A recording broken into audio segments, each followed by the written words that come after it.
नमस्कार मंडळी. मालिका कट्टा विथ अमृता या मनोरंजक चॅनलवर तुमचं मनःपूर्वक स्वागत. कालच्या भागाची सुरुवात होते. सायली मधुभाऊंना फोन करून विचारते, तुम्ही मला हे आधी का नाही सांगितलं? त्यावर मधुभाऊ म्हणतात, अगं मी तुला कसं सांगणार, डोहाळे जेवणाचा सोहळा व्यवस्थित पार पडायला नको का? सायली पुन्हा चिंतेने म्हणते, मधुभाऊ मग त्या मुली कुठे गेल्या असतील हो? तिकडून कुसुम म्हणते, तेच तर कळत नाहीये ना, त्या बसमधून उतरल्या होत्या, त्यानंतर त्या दुकानात जाणार होत्या, पण तिथून त्या नेमक्या कुठे गायब झाल्या काहीच समजत नाही. मी स्वतः प्रत्येक दुकानात जाऊन चौकशी केली, पण कोणालाच काही माहिती नाही. मधुभाऊ म्हणतात, इन्स्पेक्टर सावंतांनी मला सांगितलं की 24 तास पूर्ण झाल्याशिवाय मिसिंगची तक्रार नोंदवून घेता येत नाही. सायली म्हणते, हो मला माहिती आहे. कुसुम घाबरत म्हणते, सायली मुली नाही सापडल्या तर काय करायचं? इतक्यात सायलीला चक्कर येते आणि ती खाली बसते. कल्पना तिला धीर देते. ती म्हणते, सायली शांत हो. अस्मिता तिला लगेच पाणी आणते. तेवढ्यात अर्जुन फोन हातात घेतो आणि कुसुमला विचारतो, कुसुमताई बस नेमकी कुठे थांबली होती हे सांगाल का? कुसुम म्हणते, DN रोडवर. तिथेच मुलींचा भरतकामाचा क्लास आहे.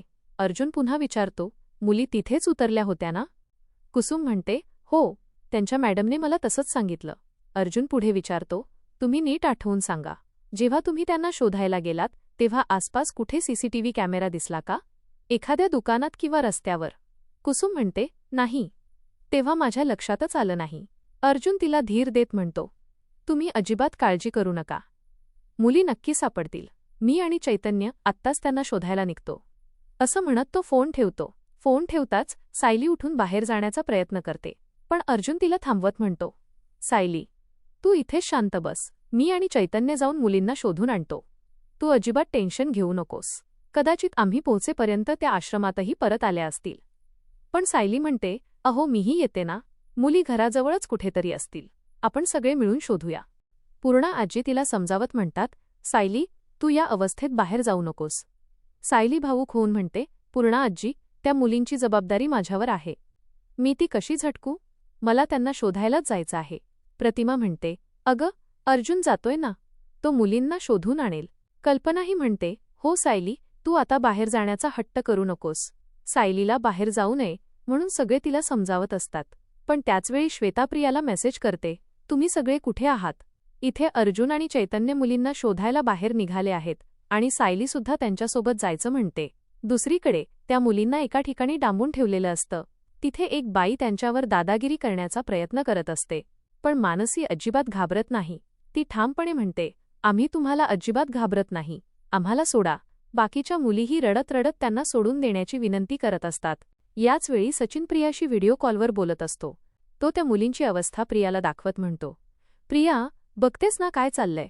प्रिया ते पाहून म्हणते, बघतीये. त्या मानसीच्या एकच थोबाडीत कशाला मारलीस? अजून 4-5 मार. सचिन हसायला लागतो. तेव्हा प्रिया त्याला म्हणते, हसू नकोस, खरंच मार तिला. सचिन म्हणतो, तिला मारून तुला काय मिळणार आहे? प्रिया उत्तर देते, आनंद.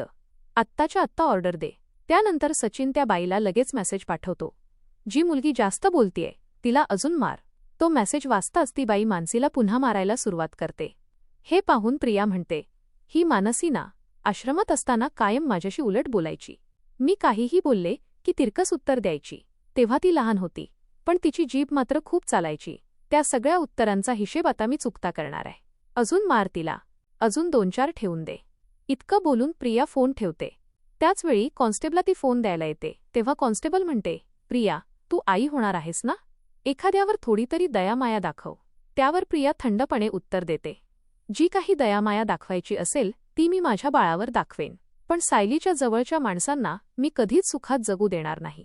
माझ्या मनात त्यांच्याविषयी फक्त तिरस्कार आहे, फक्त तिरस्कार.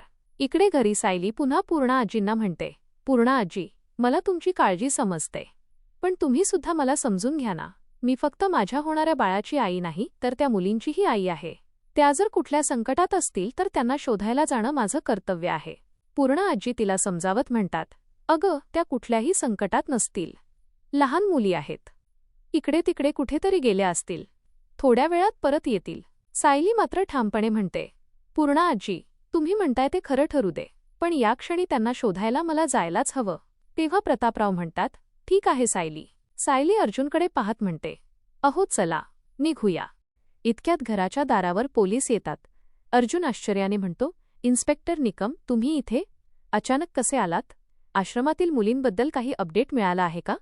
इन्स्पेक्टर म्हणतात, नाही, मी एका वेगळ्याच कामासाठी आलो आहे. अर्जुन विचारतो, कुठल्या कामासाठी? तेव्हा इन्स्पेक्टर निकम अर्जुनच्या हातात एक कागद देतात. अर्जुन तो कागद वाचतो आणि क्षणातच त्याच्या चेहऱ्याचा रंग उडतो. त्याच्या हातातून तो कागद खाली पडतो. प्रतापराव घाबरून विचारतात, काय झालं अर्जुन? तेवढ्यात इन्स्पेक्टर निकम स्पष्ट शब्दांत म्हणतात, मी सायली सुभेदार यांना अटक करायला आलो आहे. हे ऐकताच घरातील प्रत्येकाला जबरदस्त धक्का बसतो. इन्स्पेक्टर निकम म्हणतात, सायली सुभेदार यांच्यावर वात्सल्य आश्रमातील मुलींची तस्करी केल्याचा आरोप आहे. त्यामुळे त्यांना पॉक्सो कायद्याअंतर्गत अटक करण्यासाठी मी इथे आलो आहे. हे ऐकताच घरात एकच खळबळ उडते. कोणालाच क्षणभर काय बोलावं हे सुचत नाही. दुसरीकडे जेलमध्ये प्रिया अस्वस्थपणे फेऱ्या मारत असते. ती स्वतःशीच म्हणते, अजून कोणाचा निरोप कसा येत नाही. मी जसं ठरवलं होतं तसं सगळं होत असेल ना? इतक्यात कॉन्स्टेबल तिच्याकडे फोन घेऊन येते आणि म्हणते, सचिनचा मेसेज आला आहे. सुभेदारांच्या घरी पोलीस पोहोचले आहेत. हे ऐकताच प्रियाचा आनंद गगनात मावत नाही. ती अक्षरशः हसायला आणि आनंदाने नाचायला लागते. इकडे अर्जुन अजूनही धक्क्यात असतो. तो संतापाने म्हणतो, ही तक्रार खोटी आहे. मला सांगा, ही तक्रार कोणी केली? कोणत्या मुलींची तस्करी झाली? त्या मुलींनीच तुम्हाला अल्पवयीन असल्याचं सांगितलं का? FIR कोणी दाखल केला? माझ्या बायकोचं नाव यात कसं आलं? या सगळ्या प्रश्नांची उत्तरं मला आत्ताच्या आत्ता हवी आहेत. त्याशिवाय मी माझ्या बायकोला हातही लावू देणार नाही.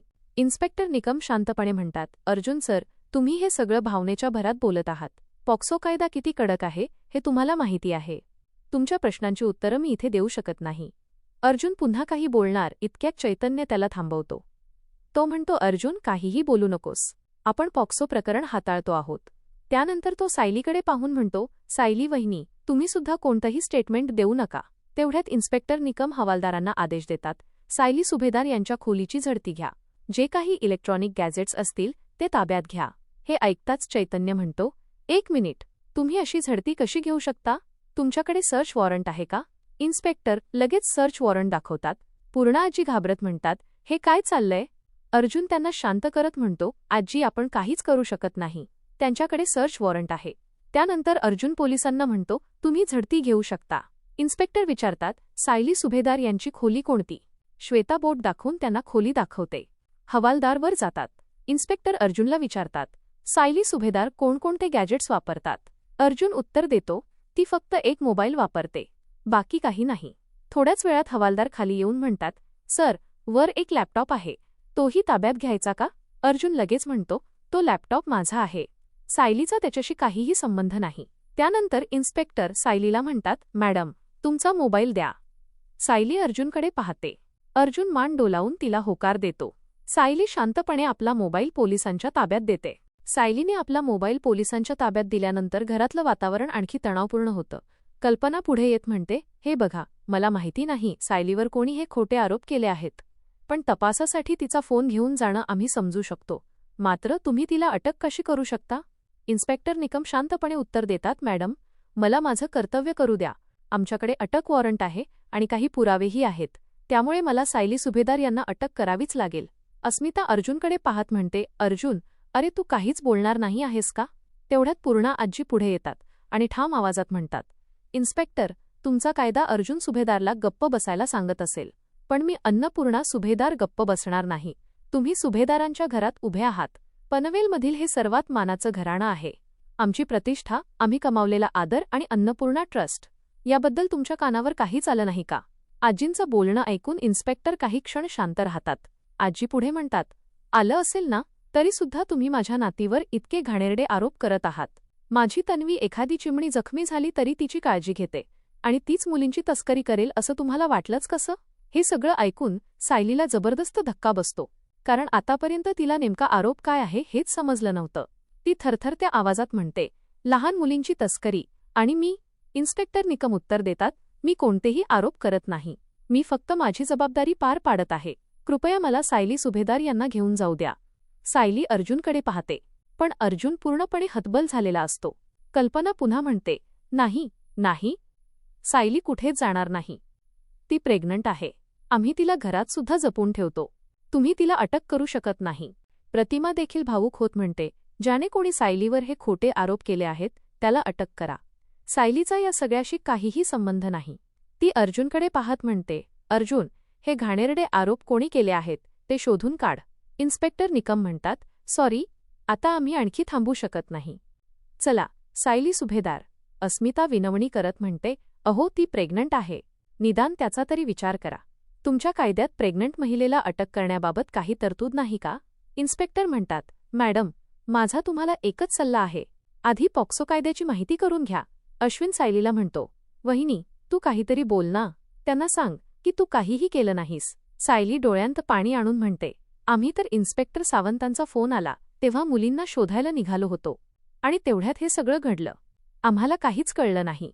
प्रतापराव इन्स्पेक्टर निकमांना विचारतात, इन्स्पेक्टर साहेब, आश्रमातील मुली हरवल्या आहेत. त्याच प्रकरणाशी याचा काही संबंध आहे का?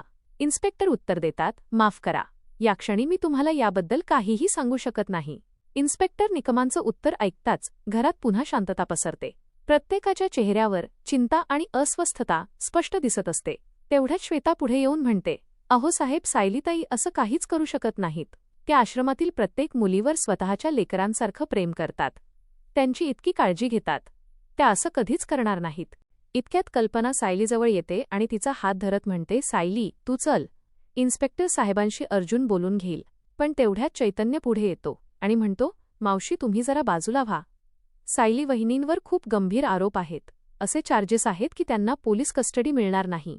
त्यांना थेट मोठ्या तुरुंगात नेलं जाईल आणि पुढचा तपास तिथेच केला जाईल.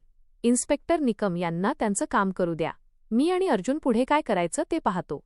कल्पना अर्जुनकडे पाहत म्हणते, अर्जुन, तू इन्स्पेक्टर सावंतांशी बोल ना. ते काहीतरी मदत करतील. अर्जुन हतबलपणे उत्तर देतो, मम्मा, पॉक्सो प्रकरणात कोणी काहीही करू शकत नाही. इन्स्पेक्टर साहेबांची इच्छा असली तरी ते आपली मदत करू शकणार नाहीत. तेवढ्यात इन्स्पेक्टर निकम पुन्हा म्हणतात, चला. मिसेस सुभेदार. हे ऐकताच घरातील सगळ्या महिला अर्जुनकडे आशेने पाहू लागतात. प्रत्येकजण त्याला काहीतरी करण्याची विनंती करू लागतो. सगळेजण पोलिसांना समजावण्याचा प्रयत्न करतात. पण अर्जुन अत्यंत दुःखी स्वरात म्हणतो, आता कोणीही काही करू शकत नाही. सायलीला आता त्यांच्यासोबत जावंच लागेल. इतक्यात श्वेता धावत पोलिसांसमोर येते आणि रडत म्हणते, मी तुमच्या पाया पडते. त्यांच्या पोटात बाळ आहे. त्यांना काही करू नका. कृपया त्यांना घेऊन जाऊ नका. पोलीस तिला बाजूला करत म्हणतात, मागे व्हा. पोलिसांच्या कामात अडथळा आणू नका. त्यानंतर इन्स्पेक्टर हवालदारांना आदेश देतात, सायली सुभेदार यांना बेड्या घाला. हे ऐकताच घरातील सगळ्यांच्या पायाखालची जमीन सरकते. पण दुसरीकडे श्वेता मनातल्या मनात म्हणते, कॉंग्रॅच्युलेशन्स प्रिया. सायली सुभेदार यांच्या हातात आता या क्षणी बेड्या पडत आहेत. माझ्या डोळ्यांचं पारणं फिटलं. असं म्हणत ती लगेच प्रियाला मेसेज पाठवते. जेलमध्ये प्रिया तो मेसेज वाचते आणि अक्षरशः वेडीपिशी होते. ती आनंदाने म्हणते, मी स्वप्न तर बघत नाही ना. अखेर तो क्षण आलाच. तेवढ्यात कॉन्स्टेबल तिला म्हणते, काहीही करू नकोस. सायलीच्या बाबतीत हे सगळं तूच केलं आहेस. इथे जर कोणाला कळलं तर माझी नोकरी जाईल. प्रिया तिच्याकडे पाहत म्हणते, ताई, तुला अजूनही तुझ्या नोकरीचीच काळजी आहे. मी ज्या क्षणाची इतके दिवस आतुरतेने वाट पाहत होते तो क्षण अखेर आला आहे. आता सायली इथे येणार, माझ्यासमोर येणार, पांढरी साडी नेसून, सगळे दागिने काढून. आता माझ्या जाऊबाईचं स्वागत कसं करायचं ते मीच ठरवणार.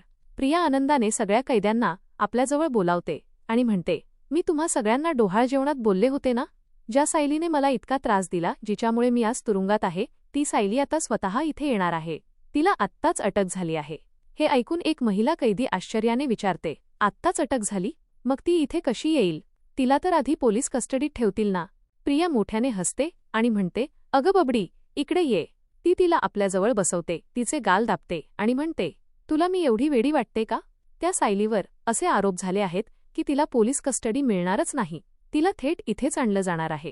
दुसरीकडे सुभेदारांच्या घरी अस्मिता अर्जुनकडे पाहत भावूक होऊन म्हणते, अर्जुन, काहीतरी बोलणारे, नाहीतर निदान हे सगळं एखादं वाईट स्वप्न आहे असं तरी सांग.